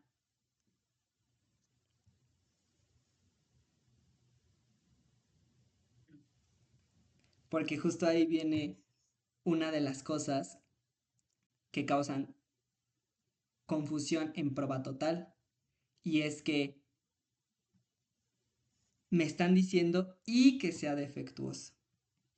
Entonces, la pregunta principal de prueba es, ¿cuál es la prueba de agarrar el producto aleatorio hecho por la máquina A? Pero esta ahí es el condicionado. Eso es lo que va después de la condición, ¿sabes? Porque tú dijiste probabilidad de que sea defectuoso sabiendo que estoy en la máquina, pero aún no sabes eso, ¿no? Porque justamente lo primero que pasa es escoger una máquina. ok. Entonces, ¿cuál es la prueba de agarrar un producto hecho por la máquina A y que sea defectuoso? Entonces sería probabilidad M de A dado D. Justo. MA dado D. ¿Vale? Entonces, es defectuoso, pero yo quiero saber que viene de la máquina A. ¿Ok?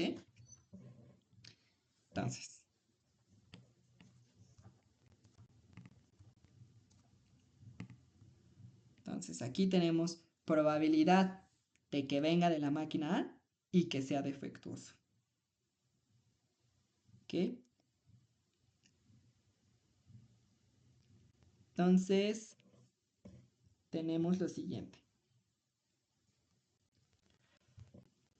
Ahora sí, ¿quién es nuestra partición? Aquí les voy a dar un truco para saber cuál es la partición de cualquier problema que tenga que ver con prueba total. La partición siempre va a ser lo primero que haces cuando tiras el experimento. Lo primero que puede pasar cuando tiras el experimento es que provengas de la máquina A o de la máquina B. Entonces, ¿provienes de la máquina A o de la máquina B? ¿Cómo sabemos que, que esa es la partición? Porque, a ver, la unión de todos debe de ser el total, ¿no? Entonces, observación, MA unión MB es igual a omega.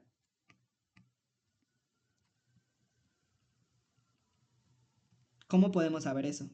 Pues a ver, ¿qué pasa si yo aplico probabilidad a ambos lados?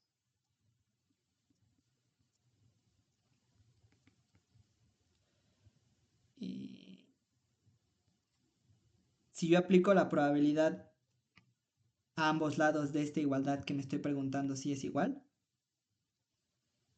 esto yo ya sé cuánto es, ¿no? Porque la probabilidad de MA es el 10% y la probabilidad de MB es el 90%. No me están diciendo que hay elementos en común en las máquinas, entonces son ajenos. ¿Y cuánto me da esta suma? 1. ¿Y cuánto es la probabilidad de omega? 1. Entonces, ¿cómo yo sé qué es el espacio, qué es la partición? Porque siempre va a ser lo primero que va a pasar cuando tiro el experimento. Y además, eh, si yo aplico probabilidad, si yo sumo las probabilidades, me debe de dar el total, ¿no? Me debe dar la probabilidad de omega, o sea, 1, ¿no? Entonces, si ya identifiqué que ese es mi espacio, mi partición,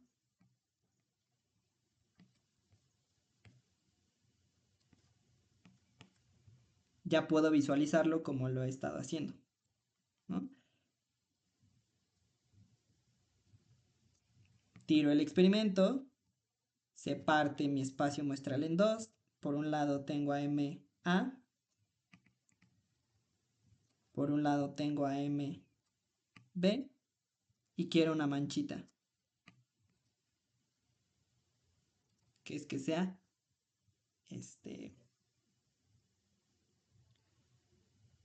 que es que sea que es que provenga de la máquina A, ¿no?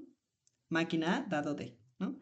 Pero si yo quiero máquina A dado B, quiere decir que me están pidiendo una parte de la partición. Entonces, ¿qué puedo hacer? Pues, digamos que este es D. ¿Qué puedo hacer? Pues puedo actualizar, ¿no? Estoy aplicando exactamente lo mismo. La manchita es D y BJ es la partición. La partición es MA y D es la manchita. Entonces vamos a aplicar teorema de Bayes. D, dado que vengo de la máquina A, por la probabilidad de haber venido de la máquina A, entre la probabilidad de haber venido, entre la probabilidad de D, perdón. Y ahora sí, encontrar esta prueba visualmente, si hubiera preguntado de esto, visualmente está medio raro, porque me están pidiendo encontrar un elemento de la partición dado que caí en D. Pero con el diagrama ya es muy fácil, porque quiero la probabilidad de D dado que estoy en la máquina A, y esa ¿cuánto es? 0.01. Por la probabilidad de haber escogido a la máquina A, pero eso ¿cuánto es? 0.10. Entre probabilidad de D, pero en D tengo varios caminitos, ¿no? Tengo un caminito de D para la máquina B y un caminito de D para la máquina A. Entonces, ¿qué voy a hacer? Pues a ver. Prueba total, yo ya sé que esto es probabilidad de D, dado que vengo de la máquina A, por la prueba de haber venido de la máquina A, más la probabilidad de D, dado que vengo de la máquina B, por la prueba de haber venido de la máquina B. Y esto es 0.01 por 0.10 entre probabilidad de D, dado que vengo de la máquina A, aquí vengo de la máquina A, probabilidad de D dado que vengo de la máquina A, pues es 0.01. Por la probabilidad de haber escogido MA, 0.10. Más probabilidad de D, dado que vengo de la máquina B, 0.05. Por la probabilidad de haber escogido la máquina B, 0.90. Y esto me da 0.0217, que es 2.1% de prueba. ¿Ok? Muy bien. ¿Todo bien con este ejemplo? Sí, ¿Sí? ¿Todos? ¿Todos bien? Sí, Ok. Súper. Entonces, continuemos. Ahora, una vez que ya vimos estos conceptos, prueba total, recordamos prueba condicional, vamos a recordar la definición de variables aleatorias y ahora sí introducir vectores aleatorios. Entonces, primero, variables aleatorias.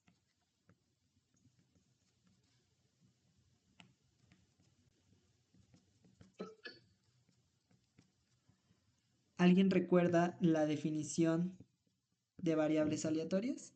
¿Qué era una variable aleatoria?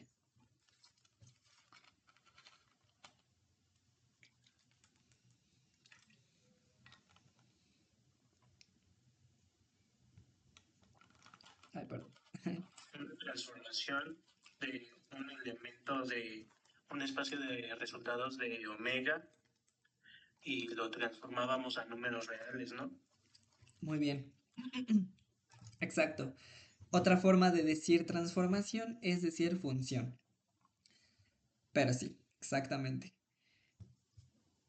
Nosotros estamos aplicando una función, una transformación, a omega y le estoy asignando un número. ¿Por qué quiero hacer eso? ¿Por qué quiero yo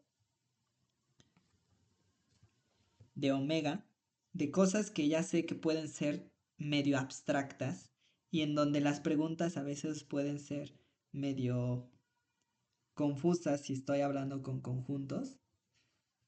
¿Por qué necesito una... por qué me va a ayudar a mí a transformarlo en números? Pues porque los números sí los puedo manejar de una forma muy clara. Aquí, todos los elementos que van a estar en mi espacio muestral, que provienen de un experimento aleatorio, les voy a asignar algo que puedo manejar de una manera muy robusta. O sea, si yo puedo asignarle un número a un espacio, a un resultado del espacio muestral, pues lo puedo manejar con todo lo que yo ya sé de cálculo, con todo lo que yo ya sé de álgebra, cualquier tema ya lo voy a poder manejar. Entonces voy a poder manejar a algo que vino de un experimento aleatorio como un número. Y entonces yo voy a tener aquí realizaciones y le voy a aplicar una función que va a caer en los números reales. Y en realidad lo podemos ver mejor así. En donde esta es la recta real.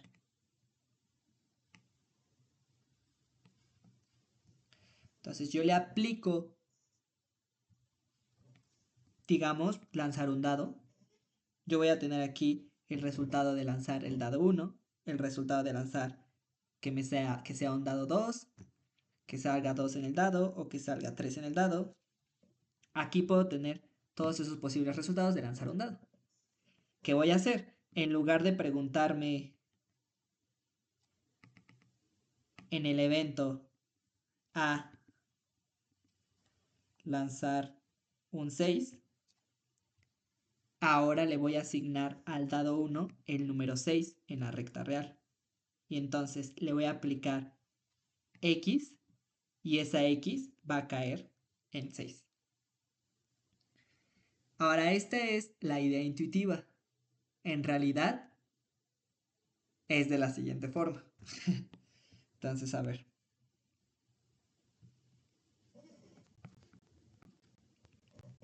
¿Cómo sabe esta función que efectivamente proviene de un espacio muestral? Porque eso también es súper importante de tenerlo en cuenta. Yo siempre puedo construir una función. Ya hemos visto muchos tipos de funciones en cálculo, en álgebra, que van de conjuntos extraños a otros conjuntos extraños. Pero aquí debo de tener mucho cuidado porque el conjunto que estoy trabajando aquí, debo de ser capaz de que cumpla con todo ese caminito de probabilidad que esté en el espacio de probabilidad. Entonces, para yo definir una variable aleatoria, necesito eso, un espacio de probabilidad. Y vamos a decir que X, que va de omega en los reales, es una variable aleatoria. Si cumple que para todo B en Borel, y ahorita vemos a qué nos referimos con esto, la imagen inversa de las W en omega, más bien la imagen inversa de B, que se define como las W en omega, tales que X de omega pertenece a B, esto pertenece a la sigma álgebra. Esta es la definición formal de una variable aleatoria. ¿Y por qué me interesa la imagen inversa? Porque la imagen inversa le pregunta al espacio muestral: oye, espacio muestral, ¿qué elementos son los que tú tienes dentro, tales que cuando yo le aplico la función cae en un número? Ah, pues este y este. ¿Recuerdan que el espacio de realizaciones puede tener cosas que no necesariamente nos interesan, como que la moneda caiga parada? Pues la variable aleatoria le pregunta al espacio muestral: dime qué elementos de los que tú tienes aquí adentro sí son a los que sí les corresponde un número, en donde ese número va a pertenecer a los borelianos. Ese concepto de los borelianos lo vamos a ver el día de mañana. No vamos a meternos a detalle, sí lo voy a mencionar como en unos 20 minutos para que quede claro, pero básicamente, para que se vayan con una idea de esto, si es que ya eh, los conocen, ¿alguna vez ya han trabajado con este conjunto? ¿O sabían que existía o lo han escuchado?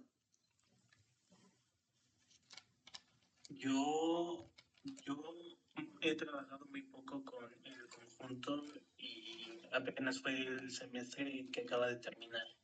Ah, muy bien. Perfecto.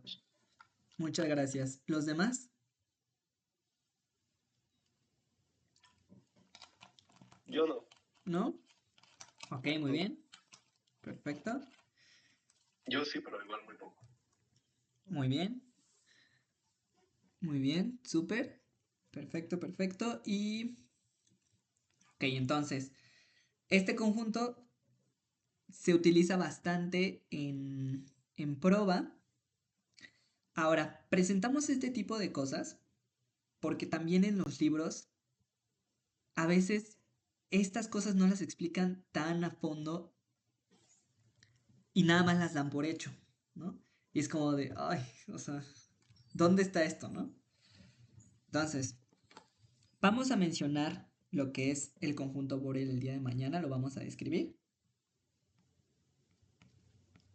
En términos sencillos, nada más para que tengan una primera idea, es que a mí no me va a interesar todos los elementos de los reales. O sea, esta B que está aquí, que lo que hace es otra vez, la variable aleatoria me dice, a ver, dime los omeguitas que están en omega grandota, que cumplen la propiedad de cuando yo le aplico la función, cae en B. Pero ¿cómo es B? B puede ser un número, puede ser un conjunto, que es B. Entonces lo que le voy a poder meter a la variable aleatoria, más bien en donde va a caer su imagen, va a ser en un intervalo de los números reales. ¿Qué tipo de intervalo? Los intervalos semiabiertos.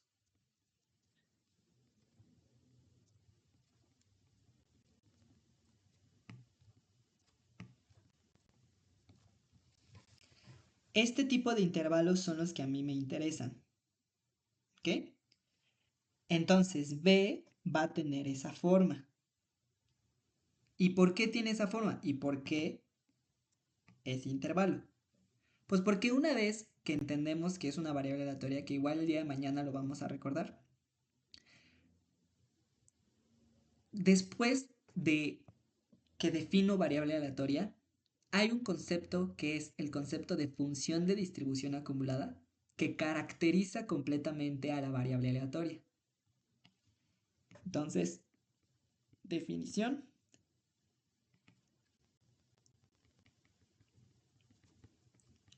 Función de distribución acumulada.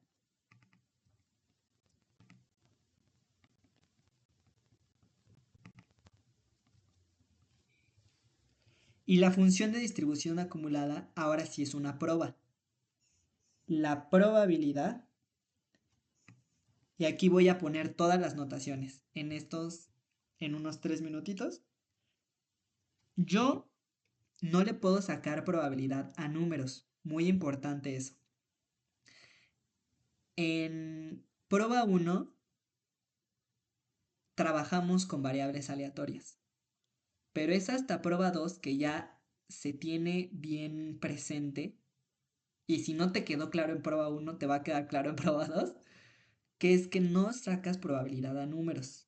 Lo que tú metes adentro de la probabilidad, aunque sea que x sea igual a 1, digamos que yo me pregunto por la probabilidad de que cuando tire el dado, x es igual a 1, ¿no? Pero yo no le saco probabilidad a números, otra vez, no estoy metiéndole números. Lo único que le puedo sacar probabilidad es a un conjunto, y ese conjunto debe estar en la sigma álgebra. Por eso, la condición para que algo sea variable aleatoria es que esté en la sigma álgebra. Entonces, en realidad, lo que estaría preguntándole aquí sería lo siguiente.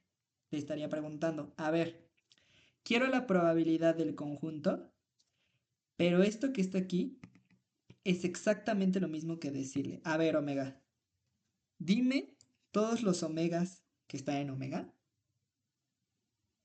Dime todos los elementos que tienes dentro, tales que cuando le aplico la función esto es igual, o más bien pertenece al conjunto al unitario del 1, que al final el unitario del 1 sería que sea igual a 1, ¿no?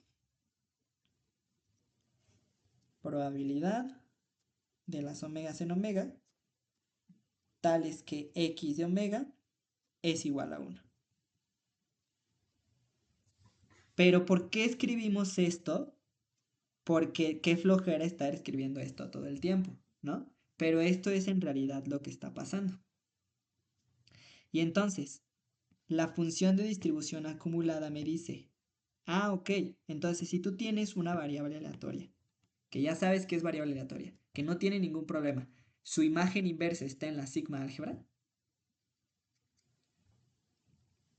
ahora me pregunto por todos los elementos en Borel. O sea, ahora voy a generalizar la definición de sacarle probabilidad a un boreliano. ¿Y por qué me interesa la función de distribución acumulada? Porque caracteriza completamente a la variable aleatoria.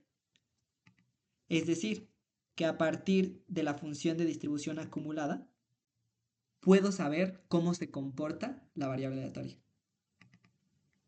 Y por lo tanto, resolver problemas más difíciles, mucho más difíciles.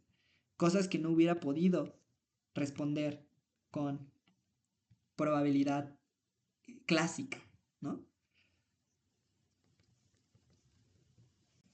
Y esta se define como la probabilidad de que x sea menor o igual que x chiquita. Pero esto es, acuérdense, esto es notación. Lo que en realidad está pasando es que le estoy sacando probabilidad a las omegas en omega tales que x de omega es menor o igual que x. Pero esto que está aquí, recordemos por los cursos de cálculo, x, cualquier cosa, si yo digo que x es menor o igual que 3, eso es lo mismo que decir que x está en el intervalo menos infinito 3 cerrado. ¿Están de acuerdo con eso? Sí. Muy bien. ¿Y qué es esto? Pues un intervalo semiabierto. ¿Y en dónde está la familia de todos los intervalos semiabiertos de los números reales? Pues en los borelianos, ¿no? Ay, perdón. Entonces, si lo escribimos de otra forma, serían las omegas en omega, tales que x de omega pertenece a menos infinito, x cerrado. Y a eso es exactamente a lo que le estoy sacando probabilidad cuando me pregunto en la función, en la probabilidad acumulada hasta x. ¿Vale? Muy bien. Este fue un pequeño resumen de conceptos importantes que se ven en prueba 1 para empezar con vectores aleatorios. El día de mañana vamos a volver a recordar estos conceptos. Vamos a tomarnos una media hora para recordarlos porque mañana dura un poquito más la clase. Entonces, empezaremos con vectores aleatorios y veremos la idea, haremos la comparación de qué es lo que pasa con variables aleatorias discretas y continuas y qué es lo que pasa con vectores aleatorios, ¿vale? ¿Cuál es la diferencia de las dos? ¿Va? Muy bien. ¿Hubo alguna duda? ¿Hay alguna duda con todo lo que vimos el día de hoy?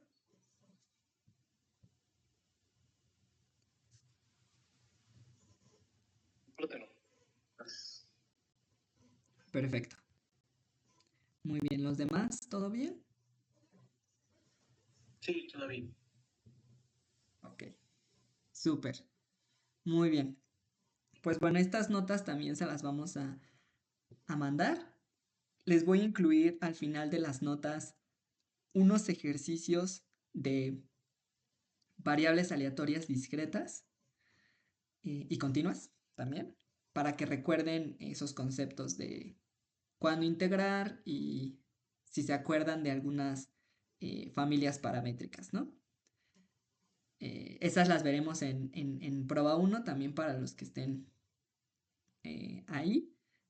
Y para los que estén inscritos, los veremos en el de prueba 1, varias familias paramétricas, pero antes de eso, justo debemos de dar todo el caminito de prueba, que a ustedes ya les tocó, pero lo repasaremos un poco más profundo el día de mañana para prueba 1, ¿vale?